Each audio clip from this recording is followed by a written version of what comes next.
మహాగణాధిపతే నమః. సదాశివసమారంభాం శంకరాచార్యమధ్యమాం అస్మదాచార్యపర్యంతం వందే గురుపరంపరాం. శ్రీమాత్రే నమః. ప్రేక్షకులందరికీ స్వాగతం. మనం సాధారణంగా వింటూ ఉంటాం, అంటే మా దగ్గరికి వచ్చేవాళ్ళు ఎక్కువగా చెప్పే విషయాన్ని నేను చెప్తున్నా. ఏమంటే మా దగ్గర జాతకాలు లేవు, కానీ మాకు చిన్నప్పుడు మా పెద్దవాళ్ళు పేరు పెట్టారు, ఆ పేరు పెట్టిన దాని ప్రకారం రాసి తెలుసండి అంటారు. అంటే వాళ్ళకి పాపం వ్యక్తిగత జాతకాలకు సంబంధించిన డీటెయిల్స్ అనేవి తెలియవు. వాళ్ళంతా కూడా వాళ్ళకి తెలిసిన రాశి మీద లేదా నామనక్షత్రం మీద ఆధారపడి వాళ్ళ కార్యక్రమాలన్నీ కూడా వాళ్ళు కానిచ్చుకుంటూ ఉంటారు, వాళ్ళ శుభ కార్యక్రమాలన్నీ. అయితే ఒక్కోసారి ఏమవుతుందంటే వాళ్ళకి ఇటువంటి నిజంగా మొన్న ఈ మధ్యన కూడా ఒకళ్ళు ఫోన్ చేసి అదే చెప్పారు, ఏమంటే మాకు జన్మజాతకం తెలీదు కానీ రాశి తెలుసు, కానీ చూస్తే మాకు సరిగ్గా ఉండడం లేదు గోచారం, ఏం చేయాలో అర్థం కావడం లేదు. అయితే ఇక్కడ జాతకం తెలిసినా తెలియకపోయినా, జన్మజాతకం వ్యక్తిగత జాతకం తెలిసినా తెలియకపోయినా కూడా వీళ్ళకి ఏదో ఒక రాశి ఉంటుందిగా. వీళ్ళ పుట్టిన సమయానికి అక్కడ దగ్గరలో ఉన్న పంతులు గారు పలానా రాశి అని చెప్తారు, లేదా ఆ నక్షత్రానికి అనుసరించి నామాన్ని ఇవ్వడం అనేది, అంటే నామకరణం చేయడం అనేది జరుగుతుంది. కాబట్టి దాన్ని ఏదైతే మనం పిలువబడే వ్యవహారిక నామం ఉందో ఆ వ్యవహారిక నామాన్ని అనుసరించి తగిన నక్షత్రాన్ని తగిన రాశిని కూడా చూసుకుంటూ ఉంటారు. అయితే ఇలాంటి వాళ్ళకి ఇప్పుడు నేను చెప్పే రెమెడీ అనేది బాగా ఉపయోగపడుతుంది రాసుల వాళ్ళకి. ఎందుకంటే వ్యక్తిగత జాతకం తెలియని వాళ్ళకి జన్మ రాశి ఏదైతే ఉందో ఆ రాశి తెలిస్తే తద్వారా మనం పరిహారాలు చేసుకోవడం ద్వారా మనకి ప్రతికూల ఫలితాలు తగ్గి అనుకూలమైన ఫలితాలు పొందడం అనేది జరుగుతుంది. కాబట్టి ఇప్పుడు మనం అసలు ఒక్కొక్క రాశి గురించి మనం తెలుసుకుందాం. ఈ 12 రాసుల వాళ్ళు అసలు చేయదగిన రెమెడీస్ ఏమిటి, వీళ్ళు అంటే ఎవరైనా చేయగలే రెమెడీస్ ఇవి. కాబట్టి అవి ఏమిటి అనేది మనం ఇప్పుడు తెలుసుకుందాం. కుంభరాశి వారికి మనం చూస్తున్నప్పుడు ధనిష్ట 3-4 పాదాలు, అలాగే శతభిషం 1, 2, 3, 4 పాదాలు, పూర్వభాద్ర 1, 2, 3 పాదాలు కుంభరాశిలోకి వస్తాయి. కుంభరాశికి కూడా రాశ్యాధిపతి వచ్చి ఇక్కడ శని భగవానుడే. అయితే ఇక్కడ ముఖ్యంగా వీళ్ళు ఎక్కువగా గోధుమలు, బెల్లము, అలాగే ఇత్తడి వీటికి సంబంధించిన వస్తువుల్ని దానం అనేది చేయాలి. ఎందుకంటే ఇక్కడ గోధుమలు ఇవన్నీ కూడా మనకి గోధుమ అనేది రవికి సూచన. కాబట్టి ఎవరైతే ఈ యొక్క కుంభరాశిలో వాళ్ళు ఉన్నారో వాళ్ళ తల్లిదండ్రులను గౌరవించడం, తండ్రిని ఆదరణగా చూడడం, ఇలాంటివి ఎవరైతే చేస్తారో వాళ్ళకి శని భగవానుడి యొక్క అనుగ్రహం అనేది సంపూర్ణంగా ఉంటుంది. అలాగే ఇక్కడ ముఖ్యంగా వీళ్ళు ఏదైనా వస్తువుల్ని తయారు చేసుకునేటప్పుడు దాన్ని బంగారంలో వేసుకుని ధరించడం ద్వారా వీళ్ళ అనుకూలంగా ఉండడం అనేది ఉంటుంది. అలాగే ఇక్కడ ముఖ్యంగా ఏదైనా ఆవు పాలతో సంబంధించినవి ఏవైనా పదార్థాలు తయారు చేసి అవి దానం ఇవ్వడం కానీ, లేదా నివేదన చేసి ఇంట్లో వాళ్ళందరూ కూడా ప్రసాదంగా స్వీకరించడం కూడా చాలా మంచిది. అలాగే మనకి ఆవ నూనె ఉంటుంది. మామూలుగా అయితే మన ఆవ నూనెతో దీపం కూడా పెడతాం.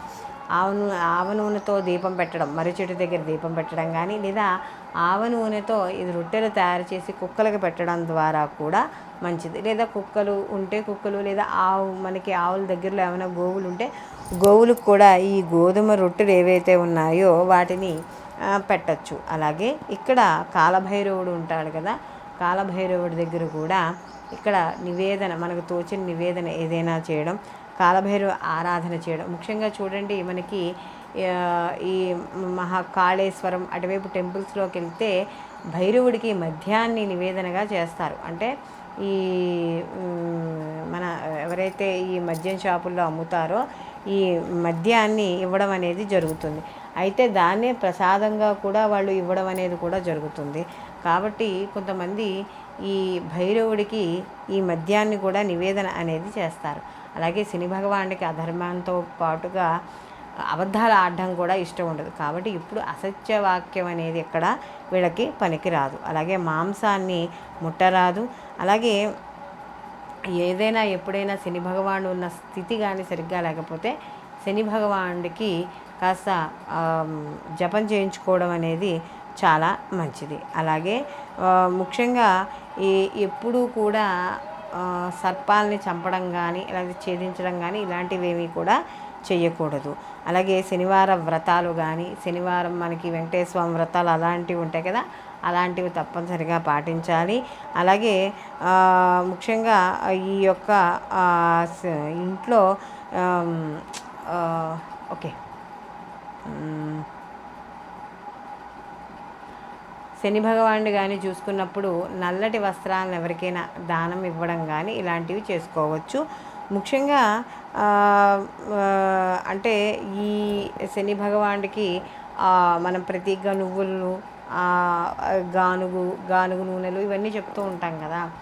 సో అలాంటి మనం ప్రత్యేకంగా కల్తీ లేని నువ్వుల నూనె తీసుకుని అది ప్రతిరోజు కూడా దీపారాధనగా చేయడం, లేదా గుళ్ళో ప్రతి శనివారము కూడా నల్ల ఒత్తులు లేదా నల్ల జాకెట్ బట్ట ఉంటుంది కదా, ఆ నల్ల జాకెట్ బట్టని కట్ చేసి 3 ఒత్తులుగా చేసి నువ్వుల నూనెలో ముంచి దీపారాధన చేసి బెల్లం ముక్క నివేదనగా చేసి పెట్టడం అనేది ఉత్తమం. మొత్తం మీద ఈ యొక్క కుంభరాశి వాళ్ళకి మొత్తం మీద శని భగవానుడికి సంబంధించిన ఎక్కువగా అనుగ్రహం పొందడానికి సేవా కార్యక్రమాలు, తోచిన దానము, ధర్మము, ధర్మబద్ధమైన జీవితము, అసత్యంగా మాట్లాడడము, ఇలాంటివి అసత్యంగా అనేది పలకరాదు. అలాగే వీళ్ళ పెద్దలను గౌరవించడం, మధుమాంసాలకు దూరంగా ఉండడం, ఇలాంటివి చేయడం ద్వారా ఈ యొక్క శని భగవానుడి యొక్క అనుగ్రహం అనేది ఈ రాశి వాళ్ళు పొందడం అనేది జరుగుతుంది. వృషభ రాశిలోకి కృత్తిక 2, 3, 4 పాదాలు, రోహిణి 1, 2, 3, 4 పాదాలు, మృగశిర 1, 2 పాదాలు వృషభ రాశిలోకి వస్తాయి. వృషభ రాశికి రాష్ట్రాధిపతి వచ్చి శుక్రుడు. అయితే వృషభ రాశి వారికి కానీ చూసుకున్నప్పుడు సాధారణంగా అసలు వీళ్ళు ఎటువంటి రెమెడీస్ పాటించడం ద్వారా వీళ్ళకి అనుకూలమైన ఫలితాలు కలుగుతాయి అని చూసుకున్నప్పుడు వీళ్ళు ఎప్పుడూ కూడా గోసేవ చేస్తూ ఉండాలి వీళ్ళు. అలాగే వీళ్ళు గోవుకు సంబంధించిన దానాలు పెట్టడం, అంటే ఏవో ఒకటి, అంటే గోవుకి ఏదో ఒక ఆహార పదార్థంగా ఇవ్వడం. ఎందుకంటే శుక్రుడు కానీ మనం చూసుకున్నప్పుడు లక్ష్మీదేవికి మనం ఆ ప్రీతికరంగా మనం చెప్పడం అనేది జరుగుతుంది. కాబట్టి లక్ష్మీ కటాక్షం కోసమే ఏవైతే పనులు ఉంటాయో అలాంటి పనులన్నీ కూడా ఈ యొక్క వృషభ రాశి వాళ్ళు తప్పకుండా చేసుకోవాలి. అలాగే ముఖ్యంగా ప్రతిరోజు కూడా, అంటే ఉదయము సాయంకాలము ప్రతిరోజు కూడా ఆవు నేతితో దీపాన్ని ఇంట్లో తప్పనిసరిగా వెలిగించుకోవాలి. ఇలా వెలిగించుకోవడం ద్వారా ఆ ఇంట్లో లక్ష్మీ కటాక్షం అనేది కలుగుతుంది. అలాగే శుక్రవారం నాడు కాస్త నియమనిష్టలతో ఉండడము, కాస్త దగ్గరలో ఉన్న దేవాలయాలకు వెళ్ళడము, ఇలాంటివి చేసుకోవాలి. అలాగే రాశివారు శుక్రుడికి సంబంధించిన వజ్రమును ఉంగరంగా ధరించాలి. అలాగే ఇక్కడ ముఖ్యంగా చూసుకున్నప్పుడు ఈ యొక్క వృషభ రాశి వాళ్ళు తీపి పదార్థాన్ని ఎక్కువగా పంచిపెట్టడం, లేదా తీపిని నివేదన చేయడం, ఇలాంటివి ఎక్కువగా చేయాలి. అలాగే ముఖ్యంగా వీళ్ళు ఎక్కువగా అంటే వీళ్ళు శుక్రుడు మనకు కానీ చూసుకున్నప్పుడు రాక్షస గురువైనా కూడా ఇక్కడ గురువుల ఆరాధన అనేది కూడా ఇక్కడ వీళ్ళకి ముఖ్యంగా చెప్పబడుతోంది. అలాగే ప్రతిరోజు కూడా ఈరోజు నేను ఈ యొక్క మంచి పని చేశాను అంటే ఎదరవాళ్ళకి హింస అనేది తలపెట్టకుండా ఏదో ఒక మంచి పనిని చేయడం అనేది చేయాలి. అలాగే ఇక్కడ ముఖ్యంగా కానీ చూసుకున్నప్పుడు ఎవరితోనైనా మాట్లాడేటప్పుడు, అంటే చేసే వృత్తి, ఉద్యోగ, వ్యాపార స్థలాలలో కావచ్చు, ఎక్కడైనా చేసేటప్పుడు ఇతరులతో అతిగా మాట్లాడడం, అలాగే అతిగా ఎక్కువగా చనువుగా ఉండడం, ఇలాంటి పనులకి దూరంగా ఉండడం, అలాగే చెడు సావాసాలు ఉన్న స్త్రీలు కానీ పురుషులు కానీ ఇద్దరికైనా సరే దూరంగా ఉండడం అనేది చాలా మంచిది. అలాగే ఇక్కడ ముఖ్యంగా వీళ్ళు కానీ చూసుకున్నప్పుడు ఆవాలు, నువ్వులు ఇలాంటివి ఎక్కువగా కూడా వీళ్ళ దానం చేయడం ద్వారా కూడా వీళ్ళకి కలిసి రావడం అనేది జరుగుతుంది. ఎందుకంటే ఈ వృషభ రాశి వాళ్ళు ఎవరైతే ఉన్నారో వృషభ రాశి వాళ్ళకి యోగకారకుడు శని భగవానుడు కాబట్టి ఇక్కడ శని అనుగ్రహం కూడా కలగాలి. కాబట్టి ఇక్కడ నీలం రంగు వస్త్రాలు ధరించడం లేదా నీలిరంగు వస్త్రాలు దానం ఇవ్వడం, నువ్వులు అలాంటివి కూడా దానం చేయడం అనేది మంచిది. అలాగే ముఖ్యంగా వీళ్ళు ఎక్కడికైనా బయటికి వెళ్ళేటప్పుడు శుభ్రమైన వస్త్రాలను ధరించి నీట్గా అలంకరణ అయ్యి బయటికి వెళ్ళడం ద్వారా వీళ్ళకి అనుకూలమైన ఫలితాలు గోచరించడం అనేది జరుగుతుంది. అలాగే వృషభ రాశి వాళ్ళకి సుగంధ ద్రవ్యాలు, అలాగే మనకి పుష్పాలు, అలాగే వస్త్రాలు, పరిణామ ద్రవ్యాలు ఏవైతే ఉన్నాయో వీటికి సంబంధించిన వ్యాపారాలు కలిసి రావడము, అలాగే వీటిని ఉపయోగించడం ద్వారా కూడా వీళ్ళకి కలిసి రావడం అనేది జరుగుతుంది. అలాగే ఇక్కడ ముఖ్యంగా ఈ యొక్క ఎవరికైనా దానం ఇచ్చేటప్పుడు మాత్రం కాస్త బెల్లాన్ని దానం ఇవ్వడం అనేది చాలా మంచిది. ముఖ్యంగా వీళ్ళు ఈ యొక్క వృషభ రాశి వాళ్ళకి ద్వితీయ పంచమాధిపతి అయిన బుధుడు కాబట్టి, అంటే ధనాధిపతి కాబట్టి, పెసరపప్పు, ఆకుకూరలు, ఆకుపచ్చని కూరలు ఎవరికైనా దానం చేయడం లేదా గోవుకి పెట్టడం ద్వారా కూడా వీళ్ళకి కాస్త అనుకూలంగా ఉండడం అనేది జరుగుతుంది. అలాగే వీళ్ళకి శుక్రుడు కొద్దిగా అంటే సౌమ్యకారకుడు అని చెప్పడానికి లేదు, కానీ కొద్దిగా అనవసరమైన విషయాలకి దూరంగా ఉంటే మంచిది. లేకపోతే అపవాదులకి, అపకీర్తులకి గురయ్యే అవకాశం అనేది ఎక్కువగా ఉంటుంది. అలాగే భార్య వైపు కూడా వీళ్ళకి ఎక్కువగా కలిసి రావడం, భార్య తరఫు నుంచి కూడా వీళ్ళకి సహాయ సహకారాలు పూర్తి స్థాయిలో అందడం అనేది ఇక్కడ కనబడుతుంది.